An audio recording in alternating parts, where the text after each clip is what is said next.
in the country. The passion runs so deep, man. So much history, pageantry. 1 week closer to kickoff. That's the way we answer. It starts with culture. It's a mentality, it's a way of life, it's a DNA. College football free agency. Transfer portal. The Cinderella story is over, man. They're fighting for clicks, we're fighting for wins. Say that. Say that again. Coaches only. Players only. Everybody. It's time. College football is different. They're of the 12-team playoff. Fires to the end zone. Touchdown!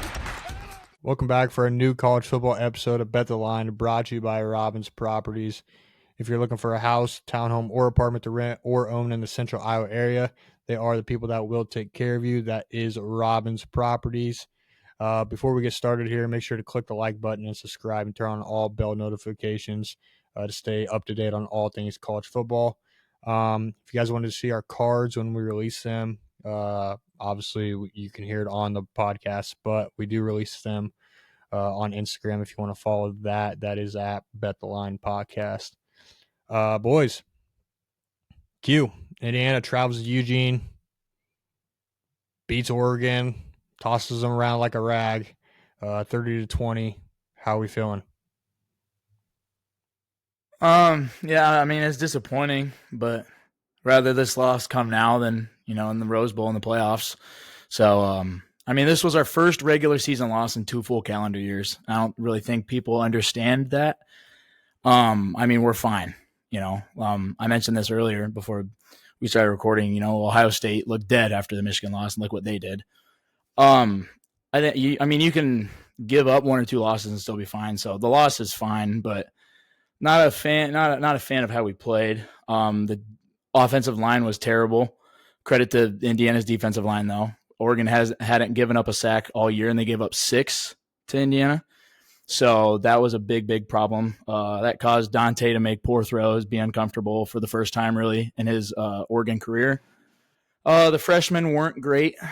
Oregon's team is full of youngsters, full of freshmen, sophomores, and they kind of played like it. But Dan Lanning is really good after a loss, so I'm confident. I'm confident in the Dan train to continue into the playoffs. Hopefully, a Big Ten championship game too, but I don't know. But I mean, yeah, it was disappointing. I think we played bad because Indiana is that good, though. So credit to them. Yeah, you talked about their defense. I don't know if you know this, Q, but they held you guys to only 15 yards in the fourth quarter. That's impressive against a high-powered Oregon offense. Yeah, and 2 fourth-quarter picks. Yeah, they just never allowed you guys to get like a good rhythm going. Literally the entire game. It seemed like every single yard you guys had to fight for, and you couldn't run the ball to save your life. Period. Yeah. When we got that pick 6, I'm like, oh my gosh, we're going to pull this off. Yeah, you were pretty excited, and then just shot right back down immediately. Yeah. You guys just couldn't make the big plays. Jake, I see you smirking. You're itching to say something. No, listen, I'm the one even-keeled person on this podcast, so everything that I wanted to say, I sent you in a text Saturday night. So yeah, notice how I didn't respond to anything. It felt good. I'll just give a short summary of it for the listeners. As some of you guys may know, Q just overreacts to literally everything. And anytime one team loses, they're the worst team in the world. If a quarterback has a bad game, he's terrible. Should be a Division II quarterback. So it felt really good to just unleash all of his own antics right back on him. So I don't need to harp on anything there. But no, Indiana. I mean, if you guys think last year the talk was, credit to Indiana because they could just beat the piss out of teams that they were better than. But they just didn't show up and were very conservative in the 2 big games that mattered the most, which was Ohio State and Notre Dame. So that being said, that win was a huge win for the program. Kurt Cignetti is the real deal. Google him. He wins games. Fernando Mendoza, the real deal. Love it, too, because he's a transfer from Cal, and I'm just a low-key Cal Golden Bear fan at heart. I'll leave it with this. That to date is the best win in the country to go on the road to Eugene and take down Oregon. And Oregon's still a great team, as much as I'd like to, I can see. crack it I like mean, Northwestern. with how legit Indiana looked, there's going to be 3 Big Ten teams in the playoffs for sure. I mean, if Indiana can go toe to toe and beat Oregon like that in Eugene, I mean, they're going to be able to beat at least 1 or 2 people in the playoffs, and that's, I think, something that they were lacking last year. Like you said, Jake, they just couldn't beat anyone big, and they finally got over the hump this year. And I mean, props to Oregon for fighting, but Indiana is just a better team that day. I was thinking that too because I saw that both Ohio State and Indiana don't play another ranked team for the rest of the season, so they can very likely end up in the Big Ten championship game at 12-0, both of them, and then the loser of that would make it. And then if Oregon wins out, they would probably make it with 1 loss too. So I can definitely see 3 teams in the playoffs from the Big Ten because I was thinking about that too. I think the Big Ten is still going to get 4, just like they did last year. I think it's Oregon. Ohio State, Indiana, USC. And then you could argue about 3-4 other teams if the cards go right. But yeah, I think USC's in that mix. I think Washington's in the mix. I think Nebraska with the right schedule is in that mix. That's what it comes down to, is the scheduling, Right. That's first time for Indiana being ranked 3rd in the country. So Kirk Cignetti is doing something right over there. Let's move on. The Red River Shootout. It was far from a shootout, but Texas stuns Oklahoma 23-6. John Mateer did play. I know we talked about it on the episode before, how get on it early. If John Mateer is going to play, it's going to go up. How you feeling, Jake? This was truly the first game where a couple things happened. One, Arch Manning played good. I don't think he played great, but it was kind of the first game where you watched him and you're like, okay, yeah, now I can see why he was, so highly recruited. Now I can see why he's Texas QB1 and they haven't gone to anybody else. Not necessarily the greatest game in the world, but he didn't need to do a whole lot. I think on the other side of the ball too, the defense absolutely showed up against John Mateer, who previously was a Heisman frontrunner. Gave up 6 points in the first half and then just shut out Oklahoma in the second half, forced 3 turnovers in the game. So it kind of the first moment maybe since the Ohio State game where you sit there and you think, okay, maybe Texas can get it figured out yet this year and still find a way into the playoff. Yeah. Arch Manning played efficiently. He didn't play like a superstar caliber quarterback that we all expected, but he did enough to get the job done. That's what you want out of your starting quarterback. Also, Texas defense only allowed Oklahoma 88 total yards in the second half. So give credit to their defense. And then also John Mateer looked rusty. I don't think he's 100% healthy. I think they probably rushed him back into that game knowing that they needed him. But yeah, solid win for Texas. I think the beauty of hindsight is that had you known the game would have gone the way it did, you maybe would have just not even played John Mateer. But that's the thing.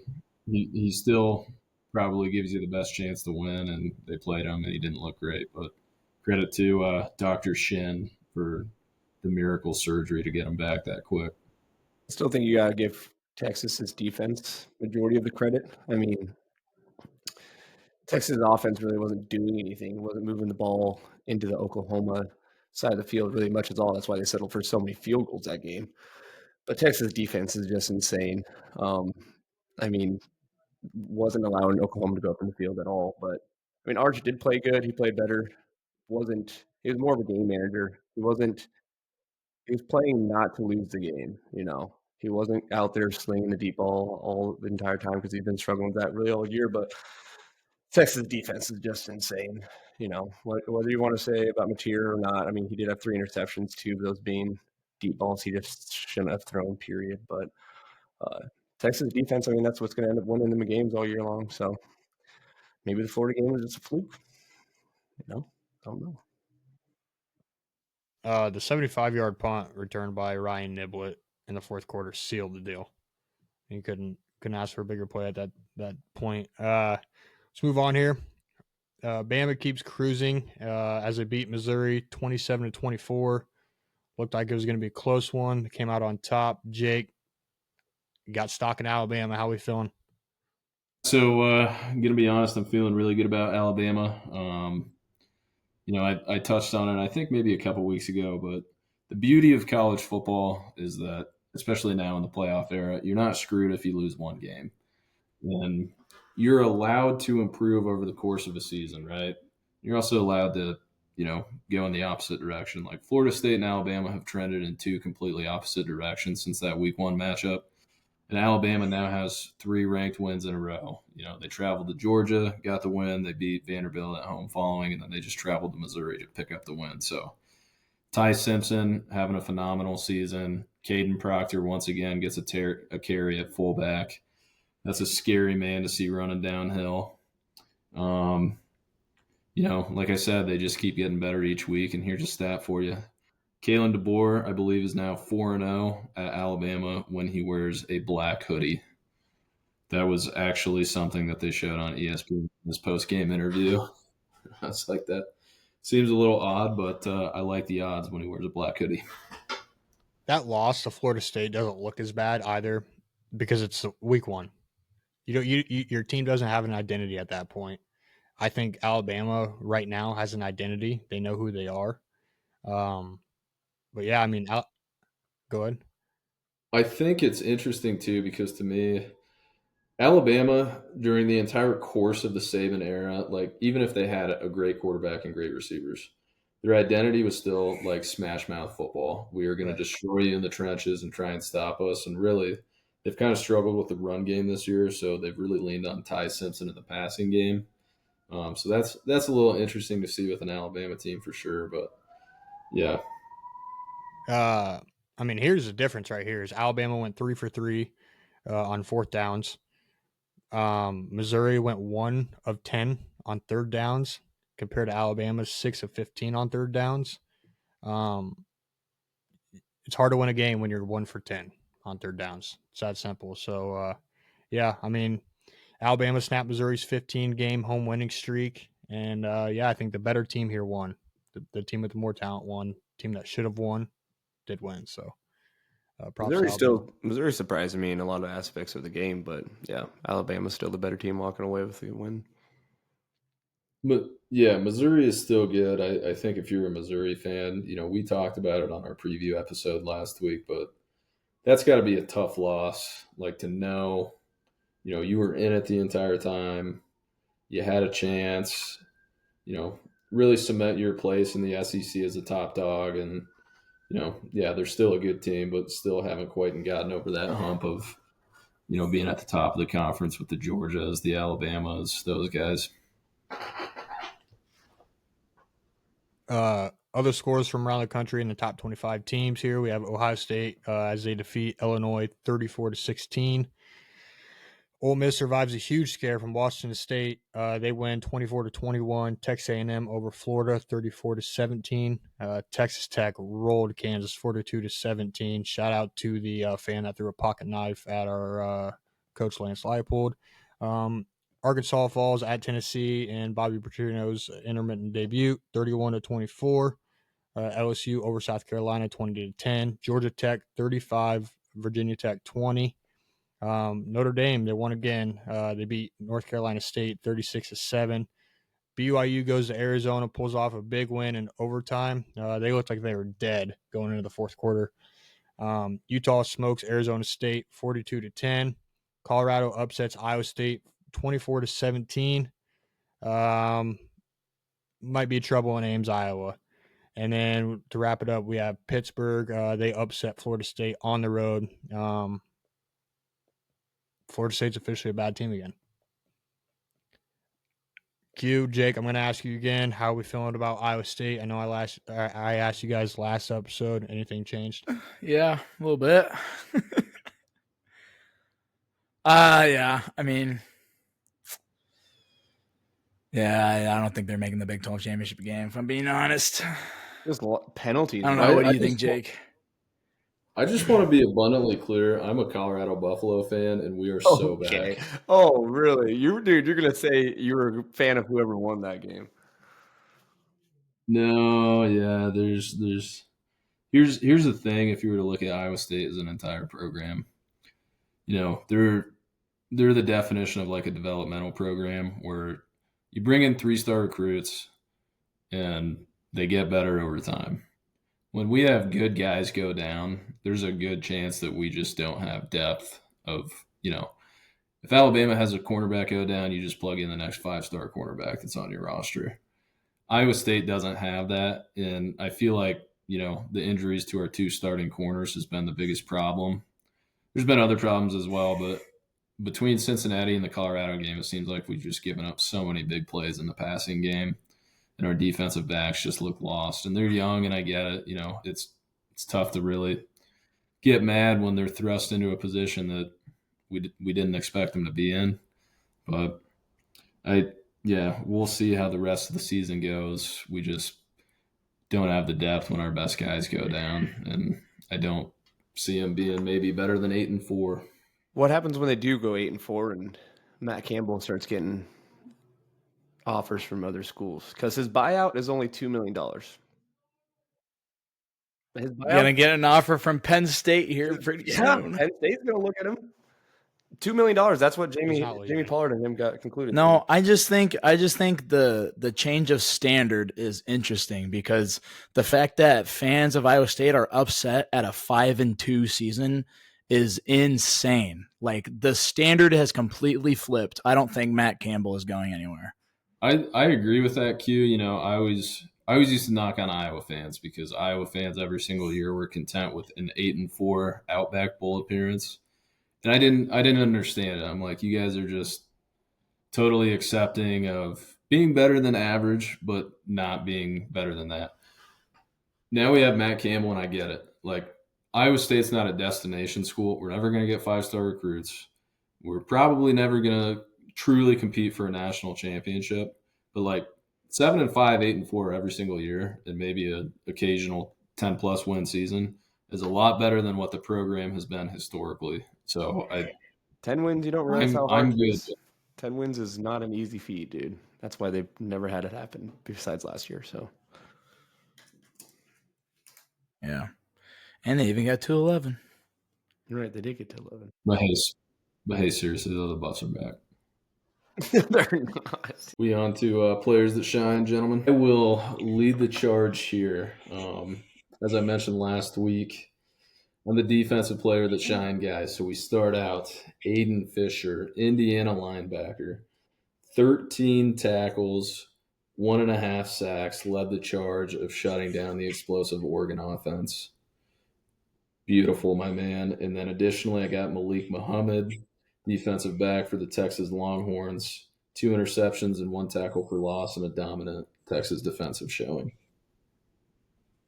The player I'm going to go with is USC's third-string running back, King Miller, who actually was a walk-on player going into this season.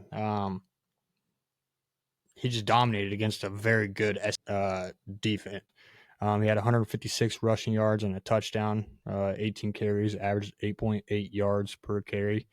Missing your starter and your second-string running back and filling those shoes in a game like that and to come in and play like he did, props to him, difference maker in that game. Took Cameron Dickey out of Texas Tech, ran for 263 yards and 2 tuds against the well-known and respectable Kansas defense. So shout out that boy. Moving on to teams that shined, I took a BYU. I think this game went under the radar, and I think BYU's also under the radar. I don't think anybody's really talking about them, but they're undefeated and ranked 18th. But they were down 10 with like 5 minutes left in the fourth and won the game in double overtime. So, I mean, no Big 12 road game is necessarily an easy game. So, I mean, they're undefeated and ranked 18th. So I think they'll definitely have a say in the Big 12 championship game. I will first give out an honorable mention for obvious reasons. I think if you were to say one team that won the week, I think we would probably all agree with Indiana. That being said, We already talked about them a lot. So, team I have that won the week is the USC Trojans. Um, you know, year one with Lincoln Riley and Caleb Williams went pretty well, but kind of the recurring theme since Lincoln Riley's been at USC is they just get out physical whenever they play a physical team that wants to play smash mouth football. And this was really the first time in his USC tenure that I've seen a USC team out physical another physical team. Say what you want about Michigan. I know Bryce Underwood's a freshman, but Michigan's a good team, maybe not great, but they, pride themselves on being a football team that wins games in the trenches. And USC 3 years ago with Caleb, year one, lost to Utah in the regular season and lost to Utah in the Pac-12 championship because Utah was a more physical team. Saw it again in year two, saw it last year in year one in the Big Ten. So I think that was a huge win for the USC program and a win that they needed pretty bad. So they got to be feeling pretty good heading to Notre Dame this week. I'm gonna go Texas A&M. They racked up 417 total yards against Florida, showing that they could move the ball. They allowed 0 sacks that whole game. They only had 3 penalties all game as well, so very disciplined going into that game. And again, like they kept Florida to 1-10 on third down. So just a solid game all around for Texas A&M. We're gonna get into the top 25 rankings this week. We got some movement. Nothing major, but we'll go over it here. We have Ohio State. They remain at the throne at number 1. Miami 2. Indiana 3. They moved up 4 spots after they beat Oregon. Texas A&M is 4. Ole Miss is 5. Alabama is 6. Texas Tech 7. Oregon is 8. They drop back 5. Georgia 9. LSU 10. 11. Tennessee. 12. Georgia Tech. Notre Dame at 13. 14. Oklahoma. They drop back 8 spots. 15. BYU. 16. Missouri. 17. Vanderbilt. 18. Virginia. 19. USF. They jumped up 5 spots. 20 is USC. And then 21, we have Texas. 22, Memphis. 23, Utah. 24, Cincinnati, finally ranked. And then 25, Nebraska. You guys agree, disagree? Anything going on with them? I agree for the most part. Does LSU still be that high? I think Utah's better than USF. That's the only thing I disagree on. I think big picture, I'm good with them. It is interesting that Cincinnati lost to Nebraska head to head, and they're ranked in front of them. Doesn't matter but for the AP. I don't. Yeah, I know, and hey, why play the game? Not to beat a dead horse, but we can get into why AP rankings suck. But I do think Virginia's probably the one team that, as you read their name, to me, I don't think Virginia is the 18th best team in the country, but I'd agree with that. I don't think LSU. That's what happens when you. I don't know. It's the games will play themselves out. Virginia will probably finish 8-4. The top 10? What is there? 6 SEC schools, and they're all going to end up playing each other here soon, anyways. Yeah, fellas, little roundtable discussion here. Couple topics. I'd like to start out with: is UCLA alive? Are they Big Ten championship contenders? Is there a world where they go 8-1 in the conference and sneak in because they might be the best 2-4 team I've ever seen? No and no. I think they lose this week to Maryland. Wow. I think it is crazy that there's a world where they could possibly make the Big Ten championship game, but unfortunately they have Ohio State, Indiana, USC, Nebraska. I don't think they beat either of those teams, honestly. So I don't see which team on that list they lose to. I mean, you guys are just discrediting Jerry Neuheisel, and I'm not going to stand for it. I mean, he's undefeated, I guess. Let me just say one thing real quick. I would be curious to do a poll of how many people in the country actually think he's the head coach because he's only the offensive coordinator. Probably quite a bit. Mike, can you name the interim head coach of the UCLA Bruins? No.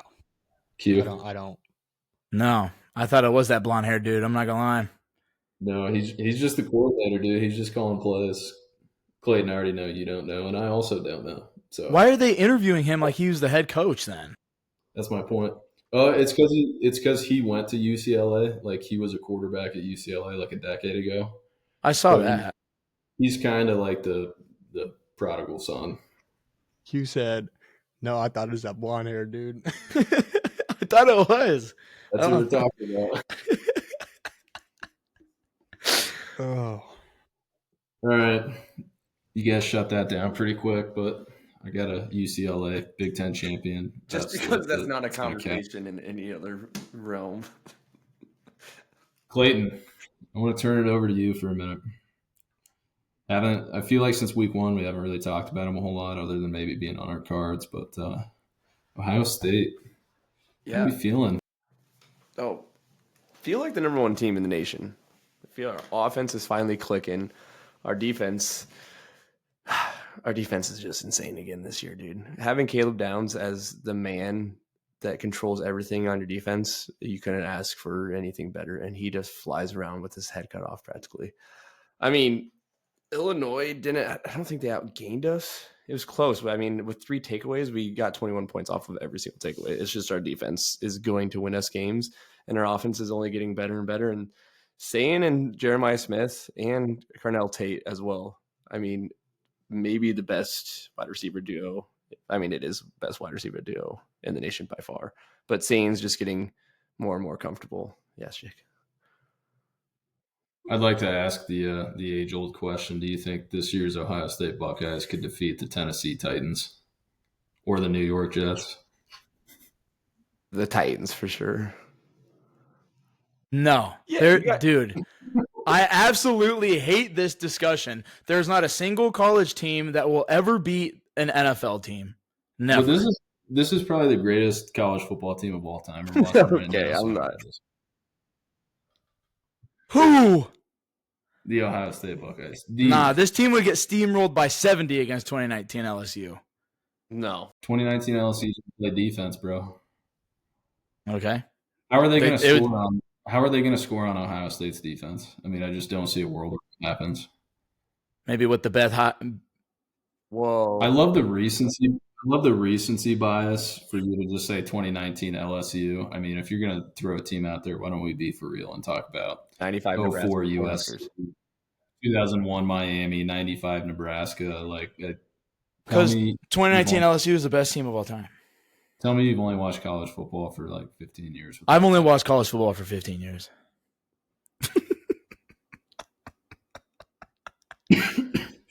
And I think I wouldn't mind that Oregon lost, you know. I'm really not, dude. I'm really not. You sure? I'm just kidding, Quinn. I obviously know that there's zero world where that would happen. I feel like I get asked that question once a year by somebody who doesn't watch college football very much. And it's just like, no. No, I know that professional teams are. You're talking about grown men playing against 18-year-olds.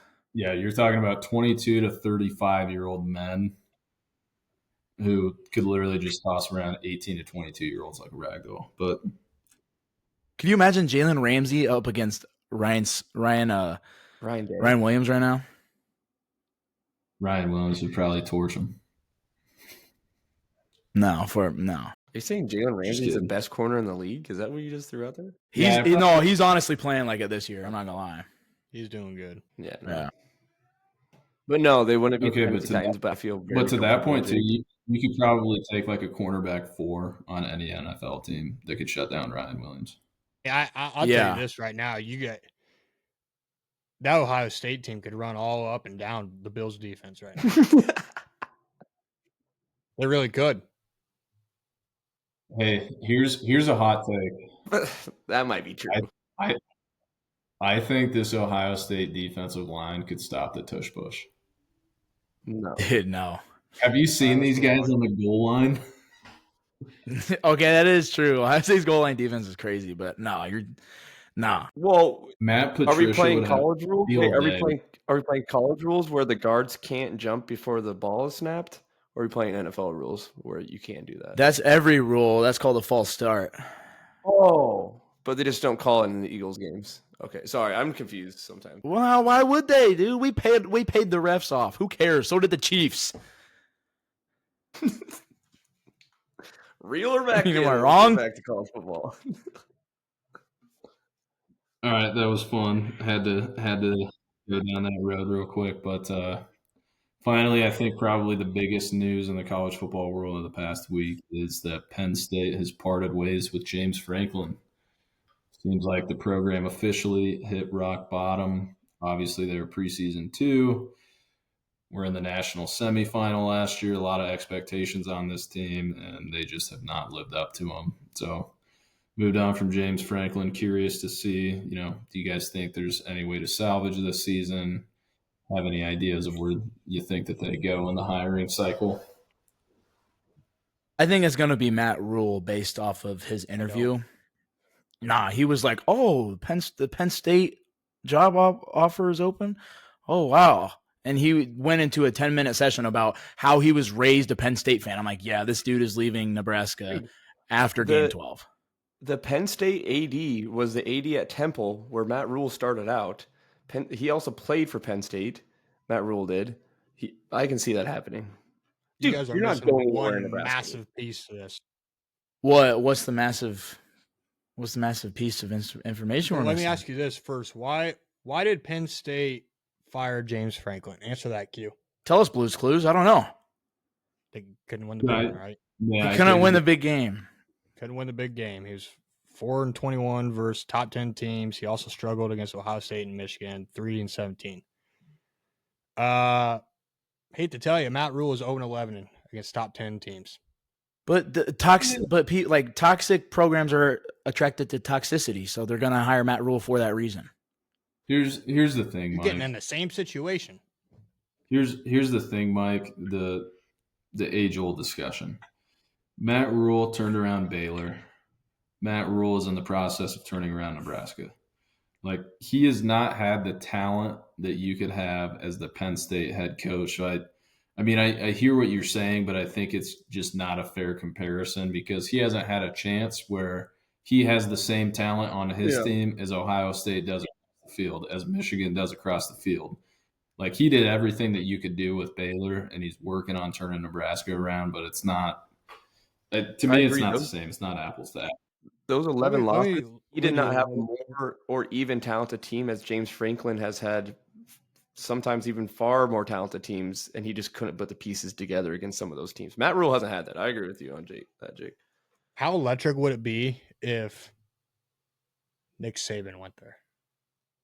I don't see a world where that happens, but that would be insane. To come back. I would not be happy. I'm hearing forces.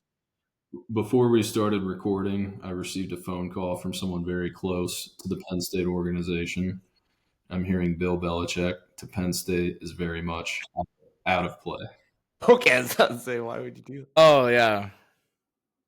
I don't know. I think Matt Rule, the thing about Matt Rule is that he's the prodigal son. Like, he's the Penn State guy.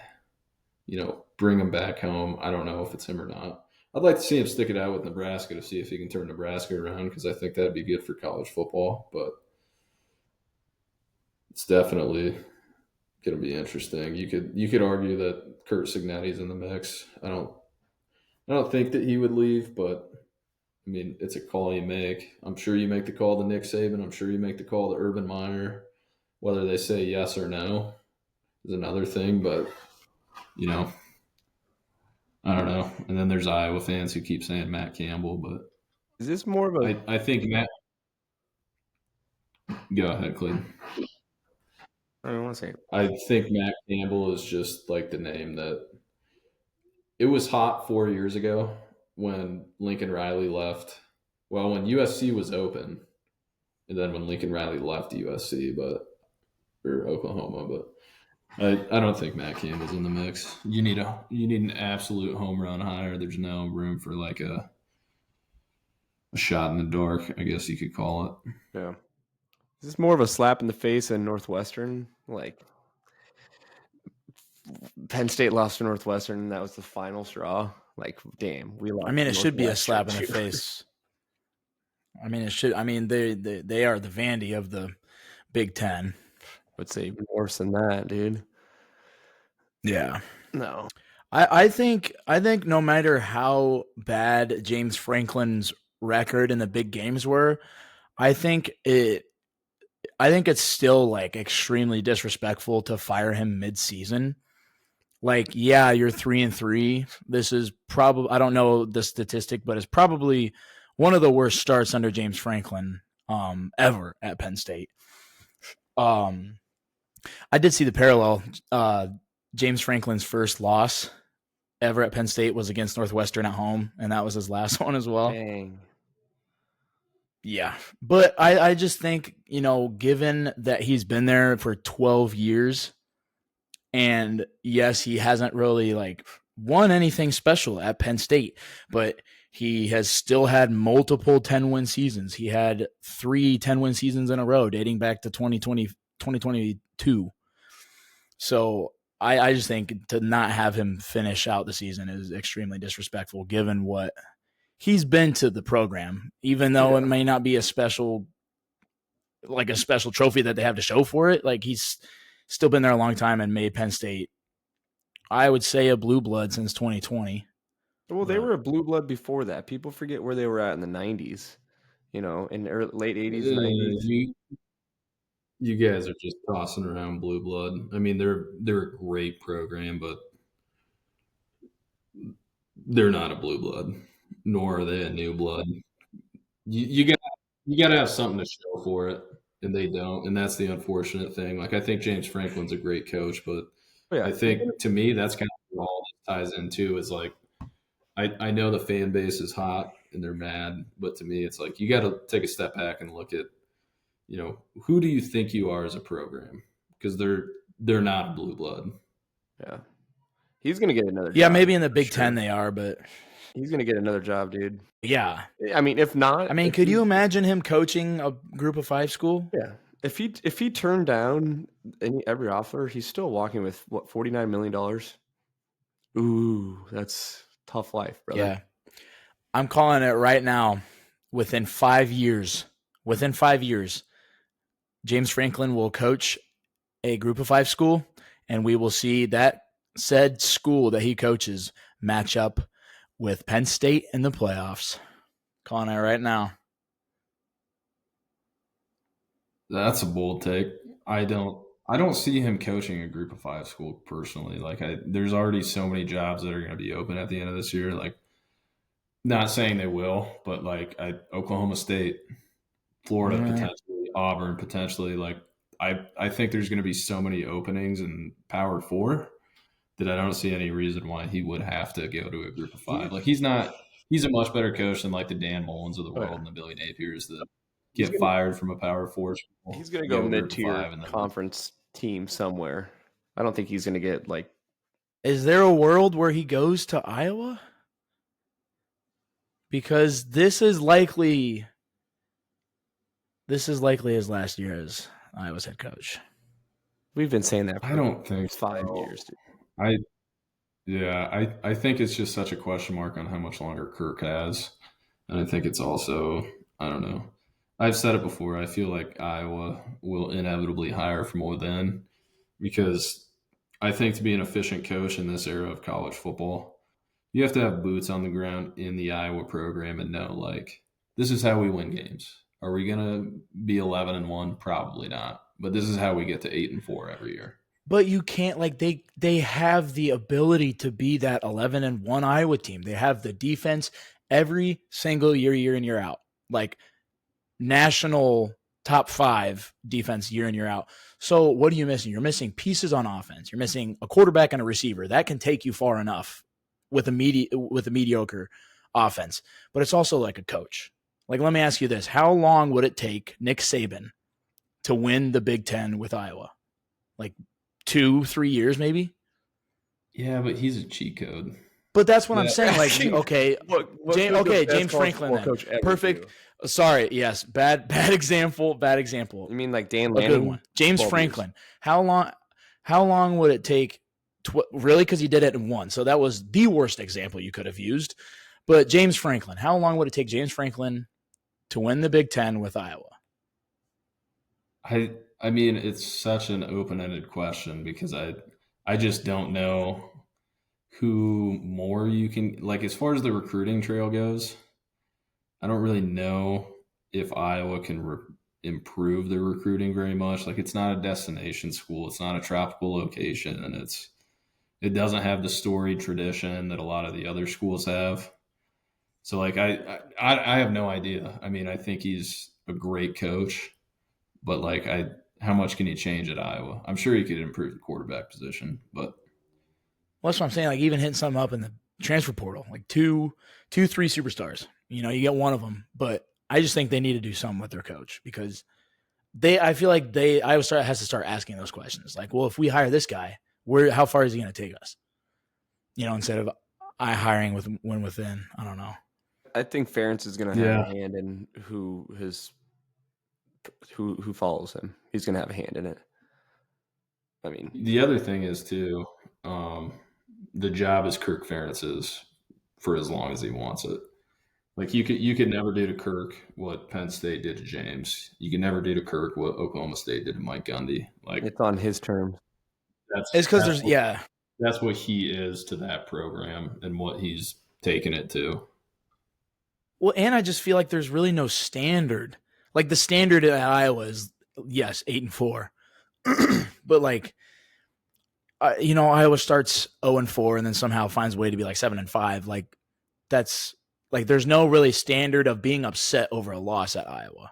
So there's really no fireable offense for losing a certain game, if that makes sense. I mean, they lost to an FCS North Dakota State team, 6 years ago at home. Yeah, wow. Jeez, that was 9 years ago already. And they still went like 7-5 or 8-4. That's what I'm saying. Like, there's nothing Kirk could do to get fired, I don't think. Like, even 6-6, you're probably still fine. There's probably some things you could do that get fired. Yeah, we won't entertain those though on this podcast. That being said, fellas, let's move on. Week 8. Got another great slate of games. We start out with number 20 USC traveling to South Bend to take on the 13th ranked Notre Dame Fighting Irish in the battle of the jeweled shillelagh, gentlemen. Red hot USC offense led by Lincoln Riley, Jaden Maiava. Running backs are down right now, but as Mike mentioned earlier, running back position for Lincoln Riley is just plug and play.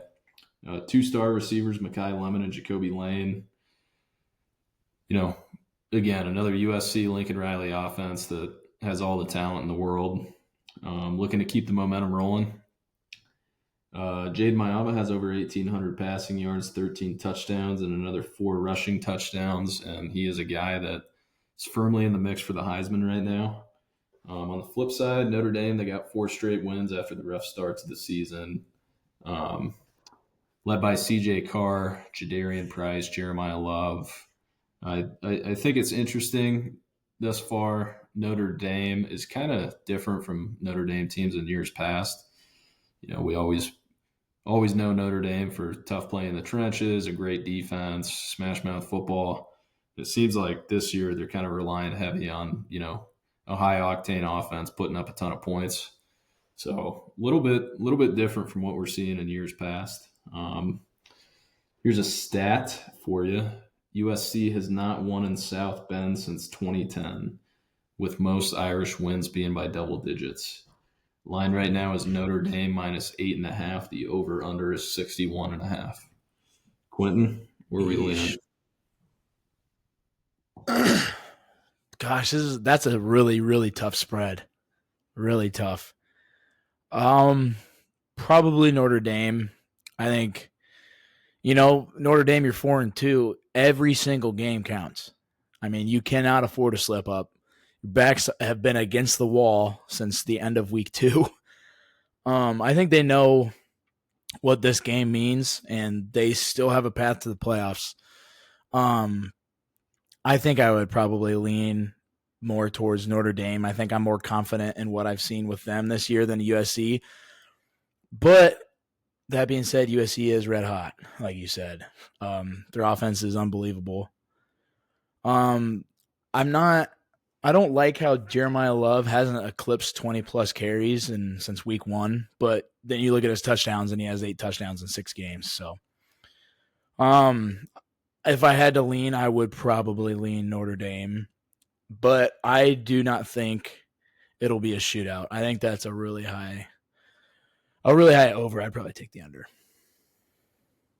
I would Clayton, have. who do you like? I like Notre Dame to win, but I think it's going to be a one-possession game back and forth the entire game. So I'd take the plus 8.5 from USC. I think it's going to be the 3-point or 7-point game nearly the entire time. And I disagree, Quentin. I think it is going to be a shootout. Both offenses coming off a pretty good week. And what was the over-under you said? 61.5. Well, that's really high. I don't know about if I can take the over, but That's what I'm saying. That's No, what I'm saying. it's definitely. I think it's going to be a back and forth game. I think USC might get up off to a little hot start, but other than that, I would still think Notre Dame pulls out the win, but it's going to be close. Mike, USC, Notre Dame. I think USC gets the win. I think Mekhi Lemon and Jacoby Lane are going to have massive games, and that'll be the difference maker in that one. I will say USC hasn't won at Notre Dame since 2011, so I think the streak comes in this year, though. I am going to save my thoughts for the card.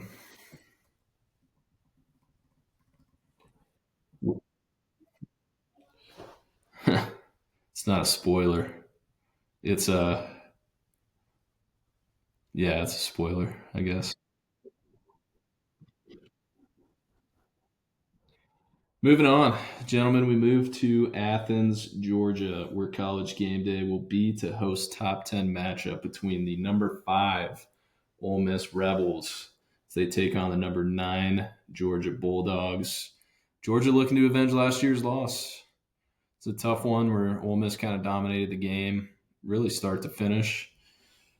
Q was all over that one last year. That was a tough one. We were button heads. I felt great about Georgia, and Lane Kiffin finally got over the hump. But this year to me feels kind of the same as the last few years with Ole Miss. You know, Lane Kiffin play calls a terrific offense led by a terrific quarterback. I think the only thing that's different this year is that Trinidad Chambliss was kind of the unlikely candidate.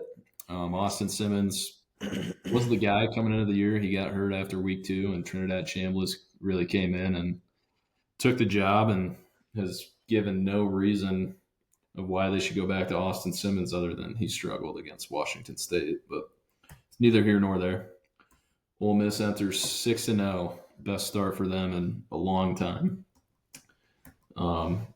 Stat for you: Kirby Smart has a losing record against Ole Miss. It's one of the few teams in the SEC he's got a losing record against. He's 1-2.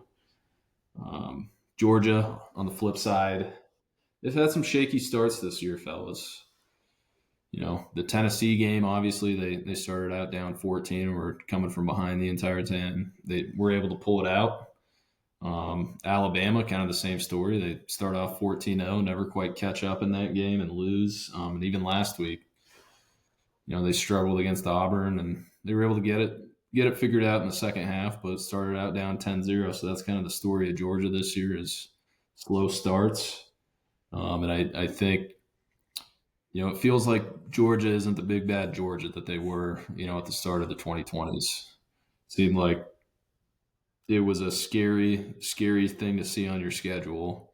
You're playing Georgia in 21, 22, maybe even 23, and doesn't quite feel like they're unbeatable anymore. So that's my take on everything. Right now we got Georgia -7.5, over under 54.5. Mike? What do you got? I think if Georgia wants to win this game, you cannot let Ole Miss hang around.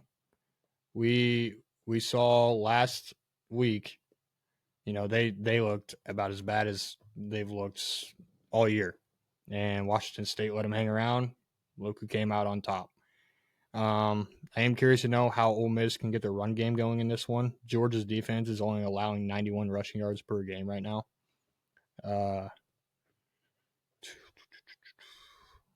Georgia leads the all-time series 33-13. Give me Georgia. Give me Georgia. I think it's going to be a close one, but they're going to barely cover the spread. Give me Georgia. Clayton?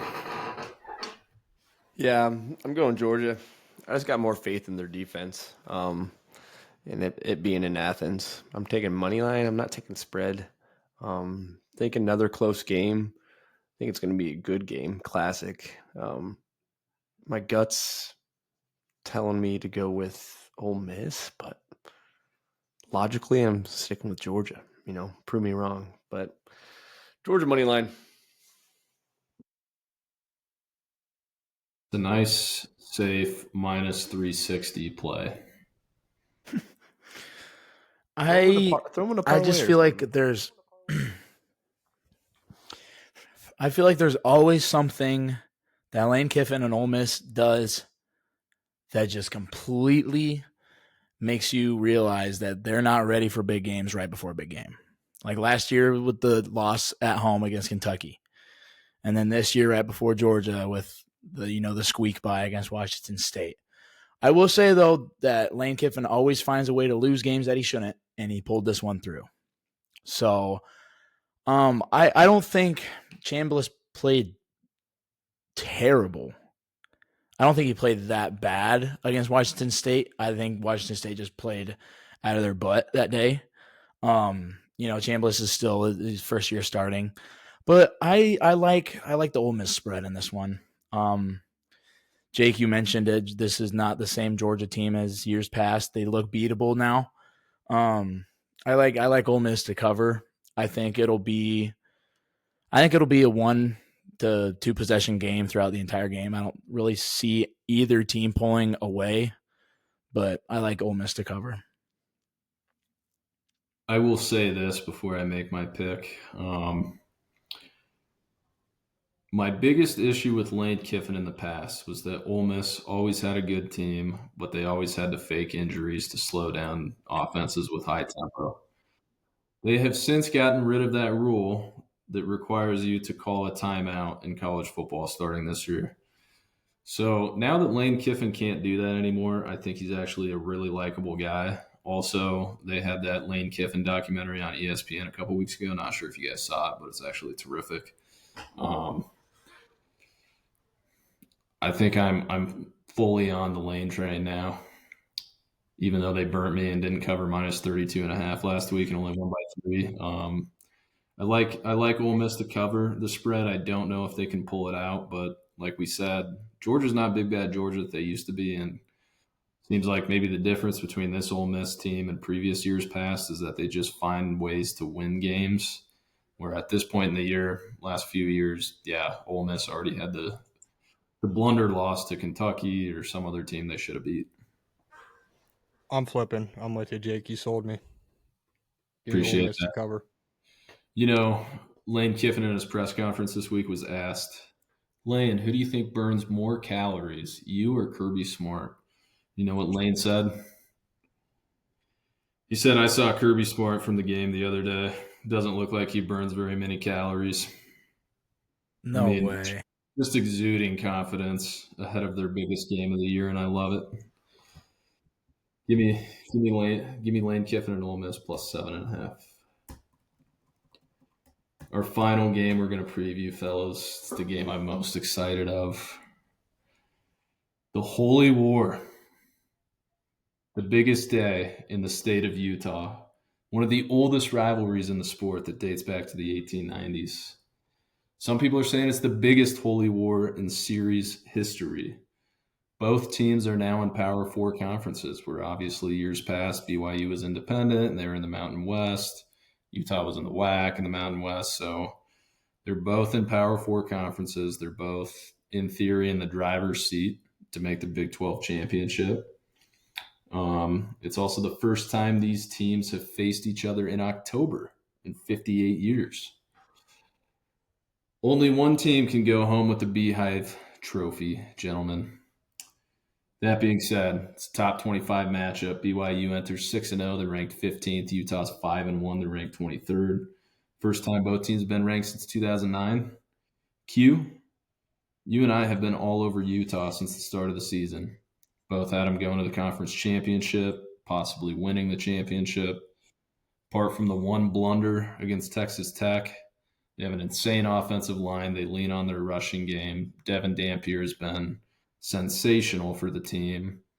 Always have a great defense as long as Kyle Whittingham's there. I think last year was just a random bad year for Utah, and Kyle Whittingham has the boys back. And it could be the final holy war for Kyle Whittingham. So that's the Utah scoop. So BYU on the other side, 6-0. Freshman quarterback Bear Bachmeier leading the charge this year. To me, BYU the last 2 years has kind of been the model of consistency. They've won 17 of their last 19 games. They find ways to win close games. This game last year was a 22-21 victory for BYU. This past week, BYU went to double overtime with Arizona, found a way to win the game. It's just what they've done the last couple of years. So credit to BYU. They're always pulling out gritty wins. Right now, the spread is in favor of the Utes on the road, -3.5, over under 49.5. Gentlemen, this is where college game day should be. This is going to be the best game of the weekend. It's going to be insane. Q, how we feeling? Not great. I'm just not a fan of night games in Provo. I learned my lesson with that last year. I think Mike did too. Yep. Gosh. This was a test, by the way. I was trying to talk everybody into Utah as a reminder that we don't bet games that are night games in Provo. No, we don't. And there's a reason. There's just something always happens. Something always happens in Provo past 7 p.m. Mountain West time. You guys are going to hate my lock of the week. Dude, I can't say anything. I lost 6 straight. So, spoiler though, I won this week. But I would honestly pick BYU to cover the spread in this one. As much as I love Utah, I think they're still in the driver's seat for making the conference championship game. Texas Tech was not a horrible loss. They're a top 10 team now. I have more confidence in this Utah team than BYU team. But the fact that it's a night game in Provo, I have to pick BYU to cover. Utah is ranked 8th in FBS in rushing. They're rushing for 248 yards per game this year. Devin Dampier, he's balling out, looking good, just as advertised. I did not learn my lesson. I'm going Utah here to cover. I think they have a much better team. Like you said, BYU went into double overtime against Arizona. I think Arizona is subpar. They don't have that great of a defense. I like Utah to cover here. Yeah, I think you just gotta flip a coin if you're betting this one. Rivalry games, a lot on the line this game. I think the only major factor is Dampier for the Utes. If you're not able to stop him or contain him, he's going to run all over you. But other than that, I'm not saying anything about this game. I have no idea. It's a scary one. I'd stay away from it. Yeah, flip a coin. That's your odds. So last year, fellas, we made the rule. Night games in Provo can't be the lock of the week. And don't worry, I'm not going to break that. However, I think the Texas Tech game for Utah was a fluke. I'm not saying that Utah's better than Texas Tech, but I still lean Utah based on everything that I know about Utah. I still think that they have the best offensive line in the country. Devin Dampier may not be the best thrower of the football, but he is what makes that team click, and he is a threat with his legs. They run the ball. They want to just run it down your throat. Smash mouth football. Great defense as long as Kyle Whittingham's there. I do like Utah minus 3.5, but it's not on the card. It's definitely a scary game. We all talked about it. Moving on, there's some other notable games around the country this weekend. A lot of great games again this week. Friday night, Nebraska, Minnesota. Then we got Washington, Michigan, Georgia Tech, Duke, LSU, Vanderbilt. That's a ranked on ranked matchup. Oklahoma, South Carolina, Texas Tech, Arizona State, Penn State, Iowa, which looked a lot better 3 weeks ago. Tennessee, Alabama, and Missouri, Auburn. Any game we haven't touched on, fellas, that anybody wants to talk about for this weekend? I don't really want to talk about it, but I think that Missouri Auburn game is going to be interesting. I think it's a good Auburn's in a litmus. must-win game. I think Hugh Freeze is on the hot seat. So LSU Vandy, just to see who's legit or not. That'd be a good one. I think Vandy's legit. Clayton, I agree. I mean, if Vanderbilt could win this, that would be such a huge step in the right direction for the program. Like I know they're ranked. I know they were okay last year with a big win, but this would be like the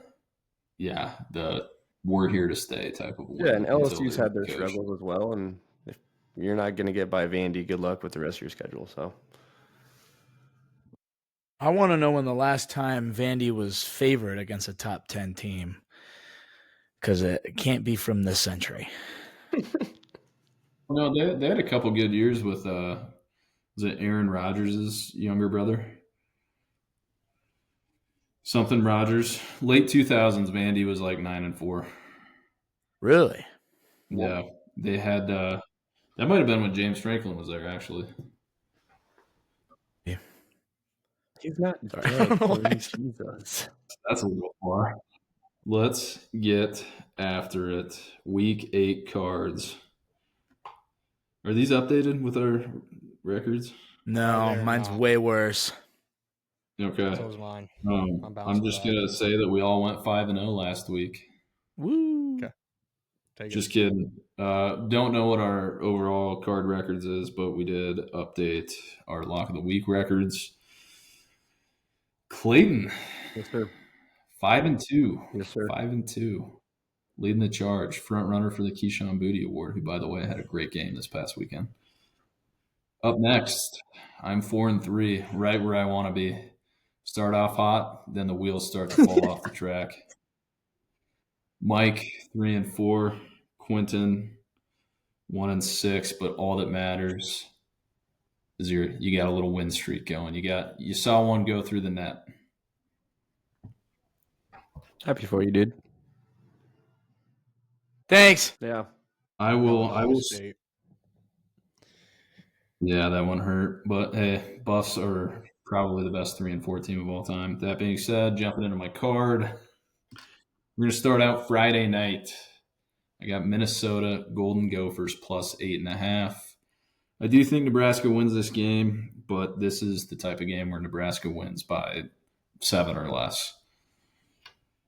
Moving on. Iowa minus 2.5. I don't know how I feel about it, but I keep telling myself don't overthink it, especially with the way Iowa looked last week against Wisconsin. I think they should be able to win this game. Next, so it's like the crazy ex-girlfriend, but we're going back to the well. Got the California Golden Bears minus 9.5. They're playing North Carolina. Cut me some slack.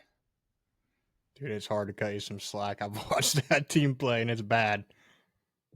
It's not bad. If you think they're bad, you should watch North Carolina. That is true, though. Yeah. That was less about Cal and more about North Carolina, to be honest with you, of making it on my card.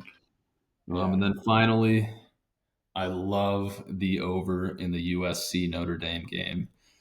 I think this is going to be a shootout. Last year's game was 49-35. I don't know who wins and or who covers. I could see it going either way, but I do think there's going to be a lot of points because each offense is great and each defense is subpar. Agreed. I'm going to go first game on my card here. We got Maryland at UCLA. I said earlier in the episode, I think Maryland wins this game outright. I'm going to take Maryland plus 3.5. I do think they're a very good football team. Defense is elite. Next, I'm going Army at Tulane. Give me Tulane minus 9.5. I think they've covered every game this year besides one, and that's the one that they lost, I believe. UNLV at Boise State. Give me UNLV plus 10.5. I don't think Boise State's the Boise State that we think they are. UNLV needs to win this game. It's a huge game for them. I don't see them losing by a touchdown on the field goals. So give me them plus 10.5. And then my last game here is UTSA at North Texas. North Texas coming off a loss. I think they're going to dominate. Give me North Texas minus 4.5. Starting off my card, I took UConn plus 1.5 at Boston College. Boston College sucks. Then I took Northwestern minus 3.5 versus Purdue. Northwestern made Penn State fire James Franklin. Give me them 3.5. Then I have Ohio State minus 25.5 at Wisconsin. I can't see Wisconsin scoring more than 0 points. And then I took Auburn plus 1.5 versus Mizzou. They lose. Hugh Freeze goes bye-bye. So big game. And then to Penn State. A lot of confidence this week, Q. I'm very confident. Would you be this confident? Lock of the week parlay, boys. Because I don't think you would. Sorry. What? Would you be this confident if we were to say your overall record?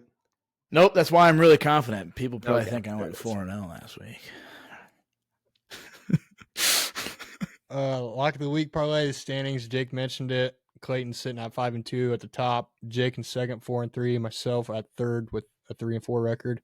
Q sitting at the bottom, 1-6, looking to turn it around. Clayton, lead us off. You're at the top here.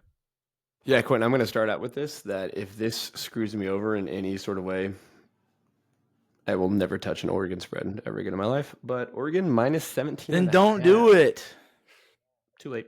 Coming off a loss against Indiana, I think their offense, this is a huge game that their offense has to put out, because if they don't, that's going to be troubling for Oregon. If you guys do not beat an 0-3 in Big Ten play Rutgers team, I would start being concerned. But I still have some faith left in Oregon. I don't think they're as bad as they showed on Saturday. I was watching the game with you. I did not understand their play call. I think they're going to absolutely spread the ball out and actually throw it further than 10 yards down the field. So, but again, if this screws me over, Quentin, I'm not even going to speak the name on the podcast. But Oregon minus 17.5. Two quick things. Dan Lanning is amazing after a loss, and I absolutely hate when somebody takes an Oregon spread as their lock because it never hits and they lose. I can only hope. Clayton could be the guy to break that streak. I do like the spread, though. I'm not. It feels It's only low because they lost last week. I mean, they win. It's going to be. I know. I would like to just touch on Quentin's point really quick, Clayton. He is right. After a loss, they do rebound really well. So last year in the Rose Bowl, obviously they lost to Ohio State by 20. And then this past August, they recovered very well against an incredible Montana State team, winning 59-13. So they are known for rebounding after a big loss. Jake has a point, Quinn. Jake is just reiterating. To the 2023 season when we had our last regular season loss. That's what I was talking about. No, I know, and I'm on your side. I agree. I just used a perfect example of what you were illustrating. A perfect example. Perfect. Somebody else read their list. That was 8 months after, and they still had that fire in them. You know, that's kind of crazy. Yeah, Dan Lanning had the boys ready for that elite FCS school that is Montana State. My lock had a rough one last week. Ole Miss minus 32.5, won by 3. A little scared from Wazoo. That being said, I keep the momentum rolling with more big spreads. That's what I do. I don't fear them. I don't run from them. I take the road less traveled. I go against the grain. Quentin, I'm seeing a different number than what you said on your card. Let's firm that up, Mike, before we post on the IG, short for Instagram. But I like Ohio State. Minus 26.5 is what I got them at right now. If Iowa can beat them by 37, surely Ohio State can beat them by 27. I don't understand why that started out so low, but hey, love that. What do you have, Matt? I'm just seeing minus 26. 25.5 is on DraftKings right now. I'm on I have 25.5 as well. All right, minus 25.5. I'm going to need that point when the final's 26-0. Or 28-2. My lock, I'm going to turn it around here. 2 of my losses on my locks have came from Iowa State, so I will not be betting on them the rest of the year. I'm going Old Dominion at James Madison. James Madison is in not the driver's seat, but they're in contention to make the playoffs. So give me James Madison minus 1.5 at home against Old Dominion. Is your ESPN stuck on? Can you get a win streak? Huh? What'd you say? So Q, can you get a win streak? Yes. Oh, sorry. Until this team proves me wrong, I will stop choosing them. But they're hot. Two wins in a row now for this team. 2 blowout wins in a row now for this team. Can they do it again? They only need 2 by 10. Give me Clemson minus 9.5 against SMU. At home. That's all you got? There you have it, boys. Mike, is your ESPN account stuck on just FCS? Because you really love FCS. Sometimes those are the easier games, though. Yeah. I've been good at picking these games this year. Are you going to watch that I game? I just figured let me throw the whole card. I do watch Tulane. Hey, do you guys mind if I switch my lock to Utah minus 3.5? No. I mean, yes, I would mind.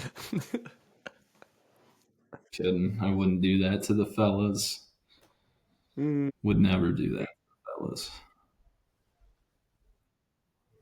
Part of me thinks you would, though. Or Oregon loses this week. Then they'll have 2 losses, Mike. What do you want me to do? Do a freaking cartwheel about it? What do you want me to say? I actually would like to see that, yes. And some tears. No. Crying while you do. If Oregon loses, they will be 5-2. You confident that they'll get the win, though? Yeah. Am I confident that I'm going to eat breakfast? Yeah. It's the same confidence enough level. To do a camp out and start a fire by yourself if they don't? Ooh. No, because I want you to be the only one that has ever done that. Hey, isn't someone supposed to sleep in the street? Oh, that's a good point, Jake. Isn't someone supposed to sleep on the sidewalk still? That's so weird. That's so weird. I'm going to double down on it come the Michigan game. Nope. I want to see you sleep on the street. Better yet, an alley downtown Des Moines. That's where I'm choosing. We're going to decline. We're going to decline your offer to double down because I need to see it once. I don't need to see it twice. Exactly. I would even take a camp out making a fire by yourself. I'd do that. I would enjoy that. No. How about this? I know that Clayton would enjoy that, so we can't give him that out. Clayton needs to just sleep on Mike's patio with no pillow or blanket. He would also enjoy that. Cold concrete. Clayton's probably like, that's just another Friday night for me. Mike could just record me on the You have to sleep on Mike's roof. The cops would be at my door. Somebody would be calling. Like, you have a dead body on your front doorstep. I don't want to bet. I don't want to make a bet on Oregon losing this weekend because that just puts the bad mojo out there, and they probably will. So, nah. They're going to They cover. probably will. They're going to win by like at least 21. Hey, sorry to ask, who's Oregon playing? Can you remind me? Rutgers. Rutgers. Powerhouse Cowboys. Big Ten team. Bo. See you guys next week. Something about the name Bo. Awakes, baby. Dude. Bomba out.